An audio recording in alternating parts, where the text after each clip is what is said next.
पाकिस्तान की फिर कायरतापूर्ण हरकत। एलओसी पर सन्नाटा टूटा जब ड्रोन को सिर्फ मशीन नहीं बल्कि संदेश बनाकर भेजा जा रहा है। Welcome to world's geopolitics.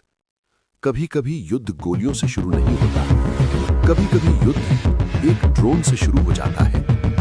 Jammu Kashmir के सांबा, राजौरी और पुंछ ये सिर्फ जिले नहीं हैं, ये भारत पाकिस्तान टकराव की सबसे संवेदनशील नसें हैं। और इसी नस पर बीती रात एक बार फिर दबाव डाला गया। कल देर रात पाकिस्तान के द्वारा सीमा नहीं लांघी गई, संदेश लांघा गया। रविवार शाम सूचना मिलती है, पाकिस्तानी ड्रोन अंतरराष्ट्रीय सीमा और एलओसी के पास देखे गए। ड्रोन भारतीय हवाई क्षेत्र में घुसे, कुछ देर तक संवेदनशील इलाकों के ऊपर मंडराते रहे और फिर वापस पाकिस्तान की दिशा में चले गए। ड्रोन दिखते ही भारतीय सेना ने फायरिंग की। ये फायरिंग सिर्फ ड्रोन पर नहीं थी, ये फायरिंग थी उस इरादे पर थी जो सीमा के उस पार जन्म ले रहा था।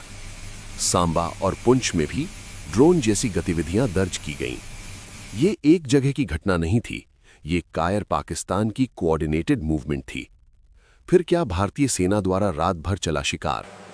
इसके बाद संभावित ड्रोन ड्रॉप जोन में रात भर संयुक्त सर्च ऑपरेशन सेना, पुलिस और अन्य सुरक्षा एजेंसियों द्वारा किया गया। ड्रोन का असली खतरा उसकी उड़ान नहीं, उसका पेलोड होता है। ये घटना अचानक नहीं है, न ही कोई आइसोलेटेड इंसिडेंट है।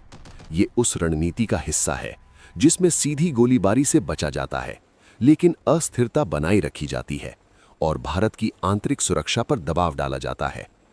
ड्रोन में कम लागत, कम जोखिम और अधिक इनकार की गुंजाइश होती है। अगर पकड़े गए तो हम नहीं जानते, अगर सफल हुए तो मिशन पूरा। भारत की प्रतिक्रिया शांत लेकिन सख्त है। फिलहाल पूरे सीमावर्ती क्षेत्र में निगरानी बढ़ा दी गई है। हर मूवमेंट पर कड़ी नजर, मल्टीलेयर सुरक्षा एक्टिव की गई। भारत जानता है आज की लड़ाई भावनाओं से नहीं, धैर्य और तकनीक से जीती जाती है। अगर हम कश्मीर के पॉइंट ऑफ व्यू से देखें और ड्रोन वॉरफेयर कैसे कश्मीर को बदल रही है। पहले क्या होता था? आतंकी घुसपैठ, एलओसी पर फायरिंग, बॉडी काउंट, अंतरराष्ट्रीय दबाव। अब क्या हो रहा है?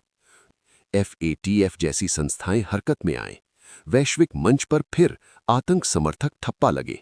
भारत ये जानता है और भारत इसी जगह रणनीतिक दबाव बनाता है।